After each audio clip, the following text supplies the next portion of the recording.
Welcome, Jonathan. Welcome, Jim. It's good to see you here. Good to be here. And Jonathan, you're usually behind the scenes, so Yes. It's nice to see you in the front of the camera for once here. Yes. And I guess I should welcome myself almost because I'm really kind of a visitor in this activity. But you know, today we're going to talk about the 2020 predictions. Right. And I both look forward to this opportunity to talk about 2020 predictions. I also dread it because it's one of these things where it's really difficult to get correct, Right. and but at least is a good opportunity to discuss some of the things we're observing and how we should be thinking about security going forward. So I hope we can get that kind of thought process as we go forward. So Jonathan, let's go with you first. And what do you think you expect to see in the next year or so? So when I was thinking about the things that I might predict for next year, the one pattern I've been seeing for probably the last 3-4 years was this topic of AI and machine learning. Now there's a lot of companies using it as a defensive mechanism, like adding to their defenses, and I started looking. All right, has there been an attack that actually we have evidence of that uses some kind of artificial intelligence, machine learning, deep neural network, whatever you want to call it, some kind of aid that uses some kind of statistical data, and I could not find one. So I'm going to say that I think we're due for one. So my prediction is going to be We're due because of the absence of not seeing it in the past. We're due to have something in the future. Either we're going to see evidence that has been happening because the research started, I would say, 4 years ago. I've seen people have proof of concept of, I know IBM came with this really interesting, I think it was called Deep Locker, where they made this application where it was kind of like a web conference thing, and it would only trigger if it knew things about you, like your certain things that you did, and your face, and your voice, and the malware, it would hide until that moment. So it was really hard to detect. It's really hard to reverse engineer. So we see proofs of concept, but I could not find evidence of it actually being used by an attacker. And actually, to anybody watching, if you have evidence, please put it in the comments because I like to read about it. Okay. So I think that's probably my prediction. I think we'll find that it has been happening, or someone will actually say, yeah, we analyzed this data, we used it as input, and now we're using it to attack in this way. Okay. So let's dig in this a little bit further. Jim, what do you think?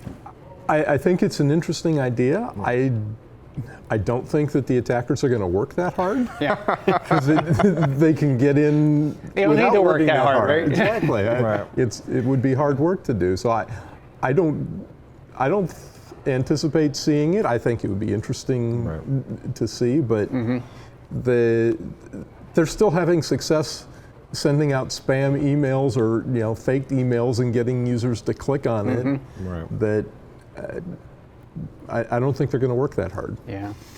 So I have a couple of opinions on this. One is that, first of all, to your point, Jim, the easy path is the path that the real motivated attacker is going to use. Right. And there seem to be enough ways to do things still to be successful that it's not really necessary to use those types of tools. But I think there are, I'll say, opportunities from an attacker's point of view that are probably not really visible from a defender's point of view. Right. That is, unless you're the attacker, you're probably not going to see. So a lot of the defense mechanisms are to analyze the behaviors of activities, whereas I think from an attacker's point of view, they would tend to use it more in the context of reconnaissance activities. Okay. And so cognitive intelligence, basically being able to search for what is the easiest avenue and what would be the mechanisms, that is the choices you would make that would have the best probability of being successful, or perhaps the things, and we perhaps won't actually see that activity take place. All we know is, boy, they found something. How the heck did they find it? Right. We didn't know that vulnerability was there. Yeah. And that's, I think, the kind of challenge that we have is, will we really know if artificial intelligence is being used? We know that there are big repositories of data that have information about vulnerabilities around the internet that could be analyzed whether it's artificial intelligence or, then we start Right. slicing or splitting hairs to decide, well, is that really artificial intelligence or is it really just a good decision tree? Yeah. Right. Yeah, and I think that's why I kind of split my prediction into we will see it or evidence that it already happened, because I think you're right that there are certain things that it can be doing already that we might not see. Machine learning in general. And sorry for those that don't know, has a lot of blind spots, right? like you know what you know, and there are things you don't. Yeah. And there's research that has been happening in the past couple of years. One of them, which was very interesting, was they ran a malware through some algorithm that it would rewrite itself in a way that they would be sent to something like VirusTotal and see how many AVs it can trick. Right. So so maybe the original one would predict this many, and then they would rewrite it 1,000 times and see which combination of that would then bypass, I don't know, half of them. So I mean that could already be happening. We don't know. That could well. How do we happening prove behind that? the scenes? Yeah.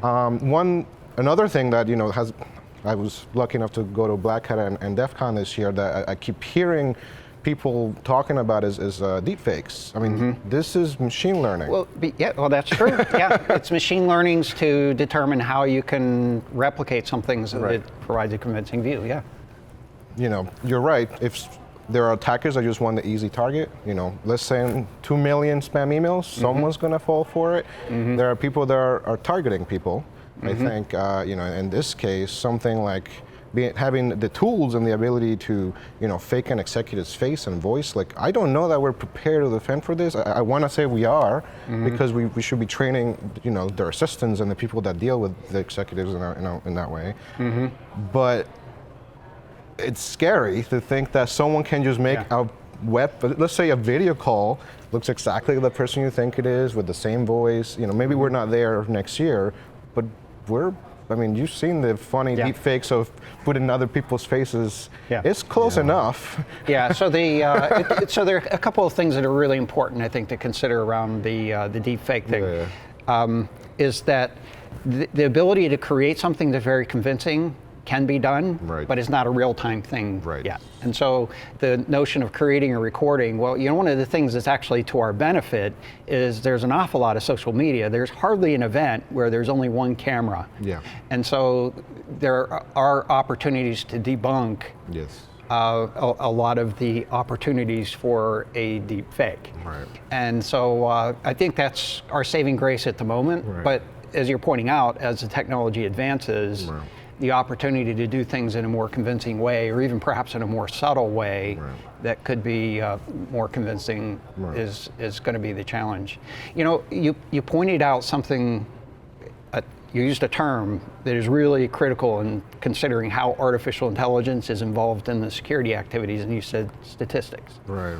And it really is statistical analysis. There are different shapes and forms, but it's ultimately doing some sort of statistical analysis. And so in order to really take advantage of artificial intelligence, you have to have enough samples to be able to take advantage of the statistical opportunity. And so as an attacker, if somebody is an attacker, they have to be doing enough of them to say, this worked and this didn't, right? And to be able to, and so what it kind of lends itself to is an organization where they perhaps have thousands of people and a huge amount of resources. This is not your little attacker this isn't your mom and pop malware shop. This is nation state. Yes, or at least an opportunity to observe how attacks have worked. And so your VirusTotal is probably a good example. That is, to what extent. And I love VirusTotal. I think it's great, 100%. But the opportunity to, I'll say, in some respects, poison it, but to use it as a test case for the attackers is a little bit of a liability in some respects. So, very cool concept. I think it's something we need to be prepared for. That is, attackers that have the opportunity to be more focused and because of machine learning, and perhaps bypass our efforts to defend against those. We need to be paying attention to. Yeah, we've got to fight harder. Yeah, fight harder. Yes, absolutely. So get our AI attack. Yeah, that AI. Their AI. I will always defend the notion of stronger preventative controls way before trying to detect and block. No, and I think that anybody doing machine learning and AI right now and not taking account your domain, then you're doing it wrong, right? Because like if you're not allowing for your holes to be shown through, to filter down, then you have a lot of gaps right now. So, All right. So yeah. Very cool concept. So Jim, you have a neat prediction for next year. Yeah, since I spend a fair amount of my time doing malware analysis, I've been looking at some emerging trends in the malware. One of them I've seen a little bit this year, one of them I haven't seen yet, but I anticipate seeing more, are malware using domain fronting to hide their command and control traffic. Domain fronting is basically taking advantage of these, the content delivery networks and the Akamais and the Cloudflares and that kind of stuff, and hiding behind them so that the traffic that we see leaving the network is going to a Cloudflare or an Akamai or whatever, and probably HTTPS, so it's encrypted. So unless we're breaking all of the HTTPS connections, we don't necessarily see where it's really going. It goes to the Cloudflare or the Akamai or whatever, and then it gets forwarded on to the real command and control. Forgive my geeky little analogy. This is kind of like, these are not the droids you're looking for. Is that kind of what's going on here? Sort of. So there's a DNS lookup that takes place, and so you can see that, and it looks perfectly legitimate, but there's actually more than one thing hosted at that website, right? Right, and so the way that the content distribution networks, there's an additional header in there that they look at to figure out where it's really supposed to go. And that one's encrypted. And that one can be encrypted. Yeah. It can be. Yeah. It isn't always, but it can be.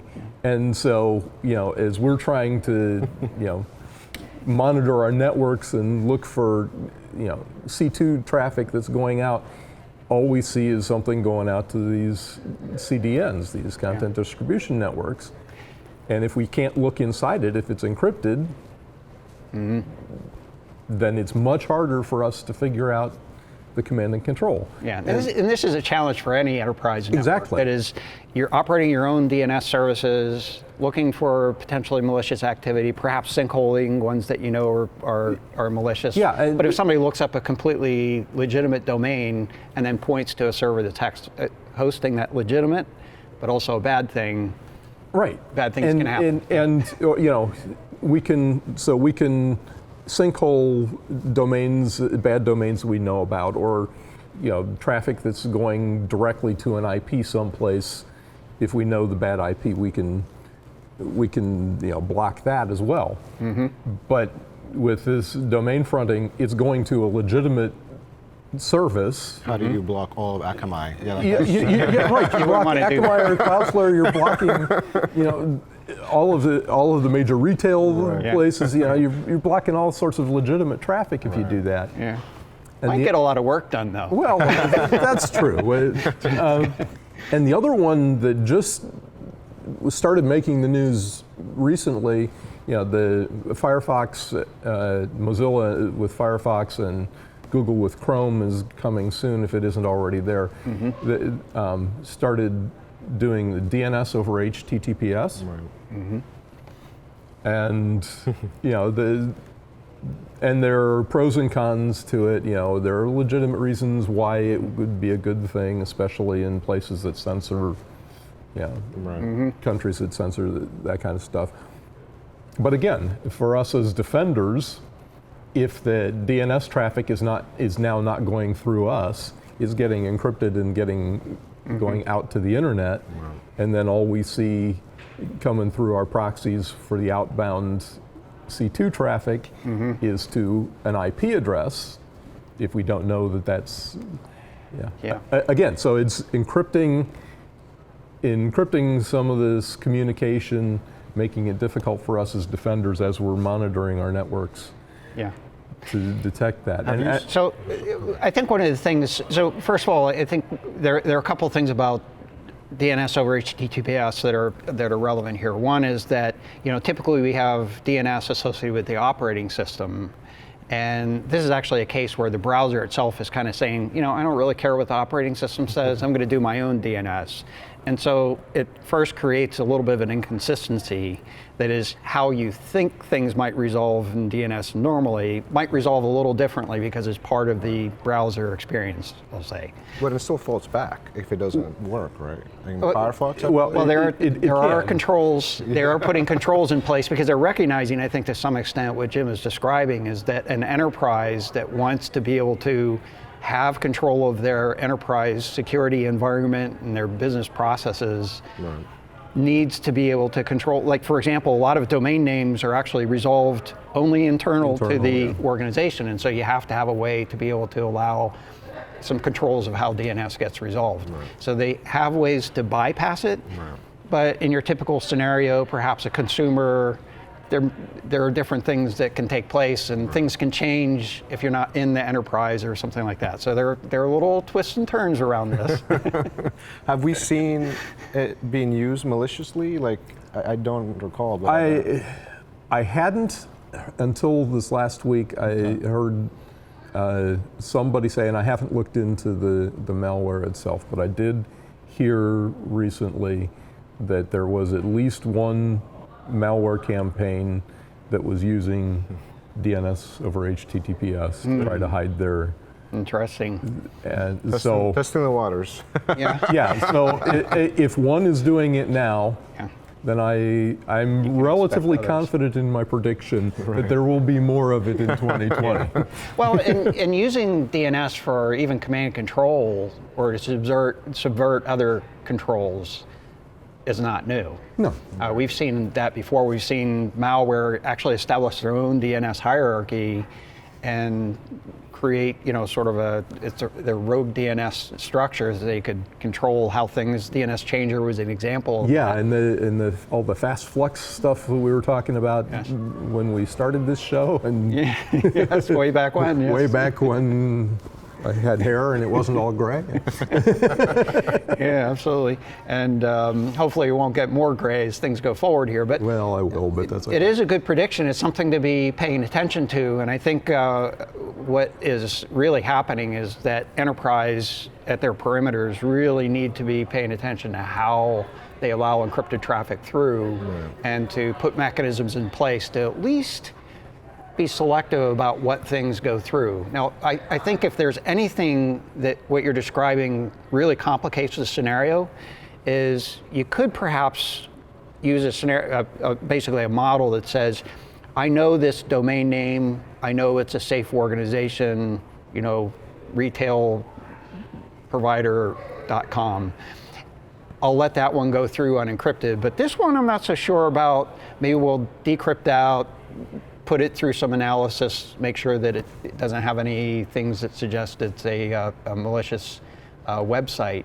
Now with the domain fronting, that gets trickier to do. Yeah, well, when you use these in combination, plus the fact that when you're tunneling DNS over HTTPS, how do you distinguish the DNS traffic from all of the other encrypted web traffic that's going at, because you just got stuff going to 4 or 43. Well, is that web traffic or is that DNS traffic?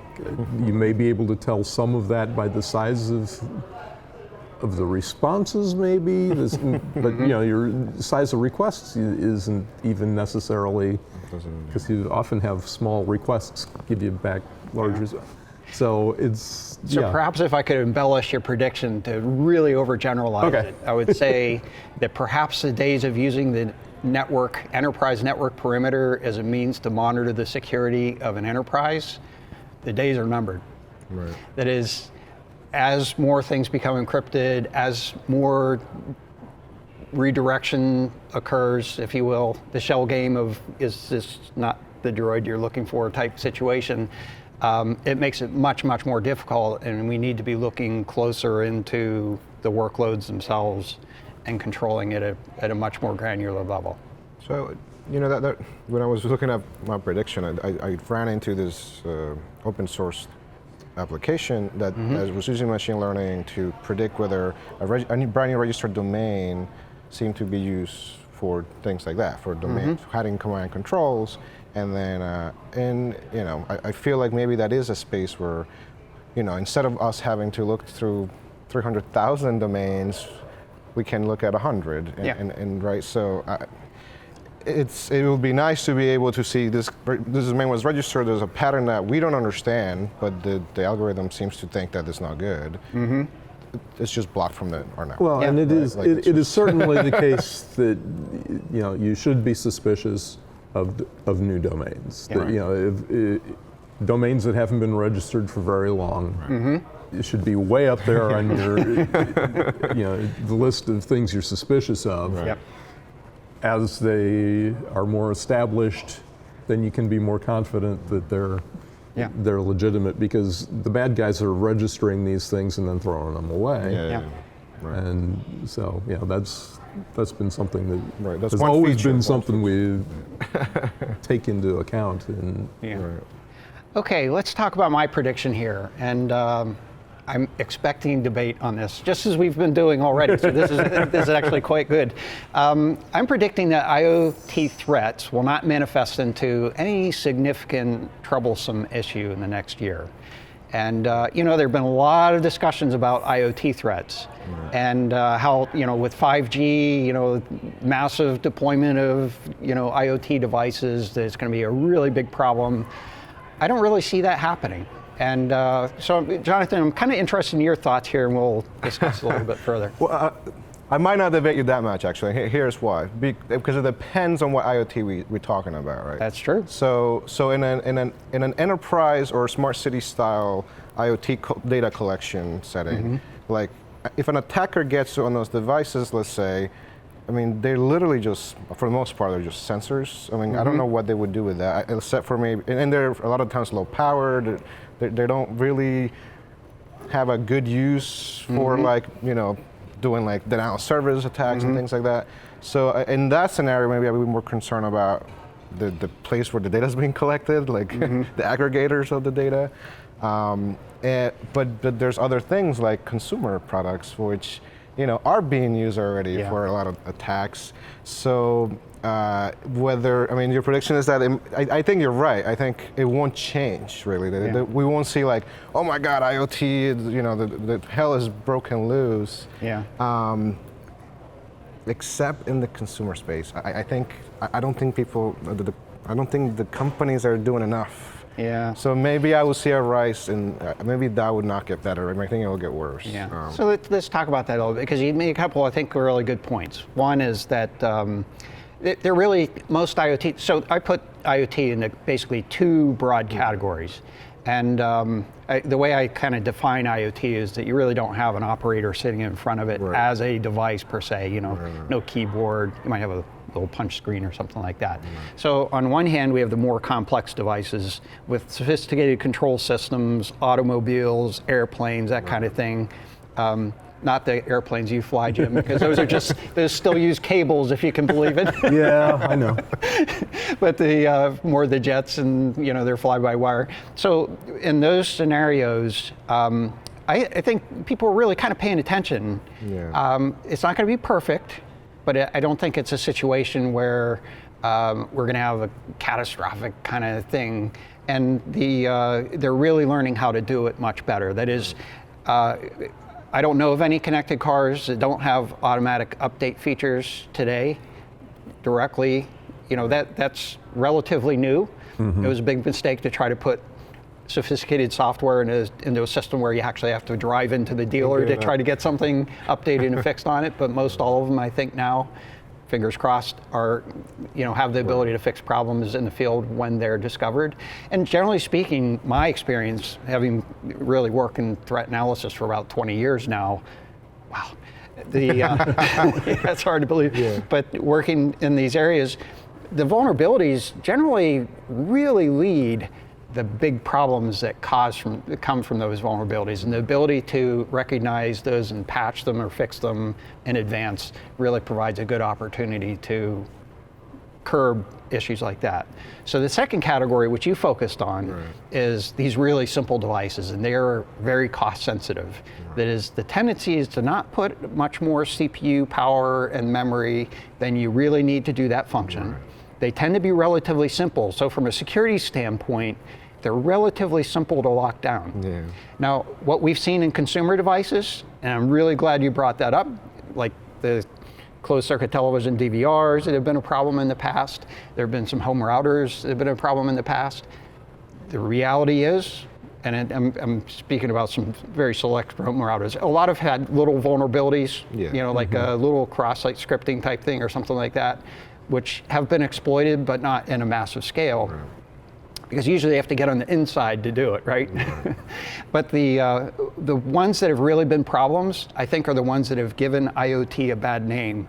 And my theory is it's deliberate. That's a whole separate story. But the fact of the matter is they had really obvious and really significant vulnerabilities, and I think the industry has smartened up about that in general. That is, I don't think you'll see too many IoT devices that are exposing telnet to the internet with a default password that you can't change. There aren't too many things like that. I mean, if they do, that it's going to, I'll say, correct itself relatively quickly compared to the first round. And so we had a round of activities between like 2014 and 2017. Ish, where there were really a handful of things that were creating a really bad name for IoT. I think to a large extent the industry has learned from that, and I think we're going to see some positive things going forward. So, Jim, what are your thoughts? I generally agree. That I keep wondering, though, because I haven't ever broken down and taken a look at it, but what could you do if you compromised a light bulb? Okay, you could plunge the room into darkness. Could you? Yeah, there are really some creative opportunities that are coming. Yes. Yeah. You probably wouldn't use that for DDoS. There's not a lot of bandwidth there, but. Well, and then the other thing that does keep me awake at night a little bit is, you were talking about planes and cars and that kind of stuff, and we should include trains in there, I think. Planes, trains, and automobiles, exactly. But I start wondering about a ransomware attack on a car or a plane, and you'd hope that they're sufficiently air-gapped, but if they do manage to get in there, well, the car is dead. It's sitting on the side of the road, and you're not going to be able to do anything with it. The worst thought is if it's a plane, which, and I don't doubt that there are bad guys that are trying to figure out how to do exactly that. Yeah, there probably are, and so. So you point out one thing, and I think, Jonathan, you were touching on this as well, is what can you do with an IoT device? And we're getting on, they don't have a whole lot of CPU power. They're the simple ones. They don't have a lot of CPU power. And so the three things that I've generally seen IoT devices used for is DDoS attacks, which require a reasonable amount of CPU and some bandwidth. Now, if you have lots and lots and lots of devices, you can use those to create a lot of traffic with just a little contribution from each, but you still have to manage that lots and lots and lots, which is not a simple endeavor in itself. So there are inhibitors to the huge monstrous botnet that help to curb that a little bit. The other option is crypto mining. We've seen a lot of crypto mining activities, but if you don't have a lot of CPU, again, you spend more time managing devices than you do actually doing cryptocurrency mining. And if they've got those small CPUs, how long does it take before it is able to mine anything at all? If it takes 10 years for that light bulb to mine, one Bitcoin or one, Ethereum, then it's probably why bother? It's why bother. And and so they're probably easier avenues. kind of wrapping back, there are, from an attacker's point of view, they want to find the simplest way to achieve their goals. Compromise a cloud account, yeah, that's probably a little easier to get a lot of computer power relative to the IoT stuff. Right. Jonathan, you pointed out the real sweet spot is perhaps not the IoT devices themselves, but the aggregation point where all that information is being collected together, and you have this repository, not only just the data itself, but they're doing analysis on it for you, and you might be able to get the results and neatly packaged, have some benefits associated with that. Yeah. So I think that's where the attacker would tend to go to, and we need to make sure that those repositories are well protected, because that's where the ransomware attack is going to occur. That's where perhaps the exfiltration attack will occur. It's protecting those repositories is probably going to be more important. Another facet of this that I think is, the other thing that they tend to get used for is an anonymizing proxy. Right, like in someone's home and trying to get through their home, right? So yes, a bad guy wants to do something and hide their tracks, and so they're relayed through those devices. Yeah. Click fraud does that sort of thing, and so to be able to do those, and that certainly is one that needs to be paid attention to. But in the end, an attacker is going to want to have some sort of motive to go through the trouble and make money. Yes, absolutely.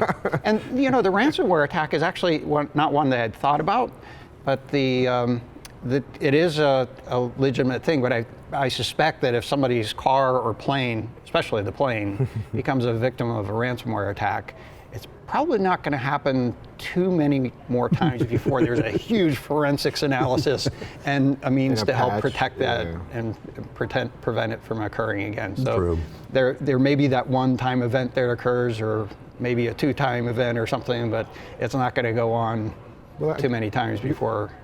Your point of the industry, the car industry mainly, I don't know about the airplane industry, I'm not familiar with it. Having worked the ability to do automatic patching on their whole fleet, I think, to your point, like if I know with Tesla there were certain cases where something caused an accident, and they were able to say, okay, that is now patched in every car. Yeah. Like, can you really say that about the DVR? We can't. No, for years we've seen, no, you can't. They don't get so, I mean, I think that's the saving grace. Yeah, absolutely. And I think if there's one critical feature that should be in every IoT device, whether it's super simple device or it's a really complex device, is that you really must have the ability to securely update the software on the device to fix a problem without humans having to actually touch the device. That is, if it's on the top of a light pole in the middle of the city and you have 10,000 of them, there's no way you can get enough crews out there to get things updated. You must have that capability. And pretty much any other problem, so long as you have a little bit of bandwidth in terms of the CPU and the memory to be able to accommodate the fixes, that's really the fundamental capability that needs to be in place. And so I've been saying that for years. Yes. And I think to a large extent, harping on that since we started this show. Right. And I think to a large extent the industry has adopted at least that aspect of it, which is really important. The other thing that I think is really notable about the IoT space is we talk a lot about IoT really proliferating associated with 5G. Well, 5G is not like a mindlessly implemented network technology. It's one that provides pretty good encryption. It provides good authentication of the devices that are connected to the network. Because it has good authentication, if devices they can be identified, and if they're doing bad things, they can be removed. Yep. And the monitoring capabilities on the network are relatively controlled, in contrast to, for example, to the internet in general, where there is no network access control directly other than the physical provisioning of the services, and Wi-Fi devices that they're completely ad hoc in many cases. And so there's a lot more control in this environment that actually does some good from a security standpoint. So even if there is a problem, there are opportunities for the network to help with the security problems, as opposed to what I think is kind of the common banter, which is it's going to be the problem. It's not. I don't think that's the case. And so that's my prediction. I hope I'm right on this. We are doing a lot to prepare to make sure that we're prepared for security issues. And so that's that's where I stand. At least not in 2020. It's really difficult. It's really difficult to predict more than a year in 25, advance yeah. relative to security events and technology in general. Right. Agreed. It just moves so Definitely. quickly. Yeah. I think we have a few really good predictions here. Yeah. I think we're on solid ground. Computers will exist next year. How about that? 4 predictions. If you don't want to have a security problem, shut all your machines down and don't use them, Yeah. including your phone. Right now. And your watch. and your- No, I think the industry is doing a lot of good work. We're, keeping on top of all the problems. It's a cat and mouse game, right? Like we just got to be better, Yes. and that's what we need to do. I've been generally really encouraged that I think there was a period in the security industry that went into a very reactionary mode as opposed to a preventative mode. And I think it's shifted over the last few years more toward prevention solutions. That is, try to understand where your software is coming from, look for vulnerabilities in the software before you deploy it, put controls in place so you can update it and fix it in the field more quickly, using cloud security solutions so that you have much more automation around management of the infrastructure to help make sure the control. I think a lot of trends toward preventing the security problem in the first place. Still a lot of work to do, but I think we're moving generally in the right direction. All right, very good. Look forward to 2020 here. Yes.